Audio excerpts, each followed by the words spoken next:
জীবনে চলতে হলে চারপাশে অনেক মানুষের সঙ্গেই দেখা হবে, অনেক রকম কথা কানে আসবে। কখনো কখনো আপনাকে ভিড় ঠেলে এগুতেও হবে। এমন সময় আপনি যা করবেন তা হলো ইগনোর করা। কারণ জীবনে অনেক মানুষ থাকবে যাদের একমাত্র উদ্দেশ্য হচ্ছে আবর্জনা ছড়ানো, অন্যের জীবনে বিষ ঢালা। লাইফ আপনার, চয়েস আর ডিসিশনও আপনার। নেগেটিভিটি যেখানেই দেখবেন সেখান থেকে নিজেকে সরিয়ে নেবেন। এটা দুর্বলতা নয়, বরং নিজের মানসিক শান্তির প্রতি দায়িত্বশীল থাকা। খারাপ লাগলেও এটা সত্যি, আপনি যাদের বন্ধু ভাবেন তাদের অনেকেই আপনার পতন দেখতে চায়।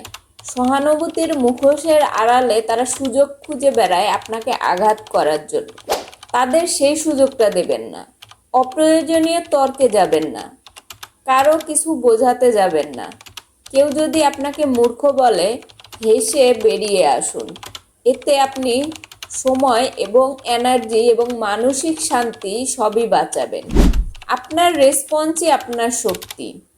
যারা জীবনটা সত্যি বোঝে তারা জানে কাকে রেসপন্স দিতে হয় আর কাকে এড়িয়ে যেতে হয়।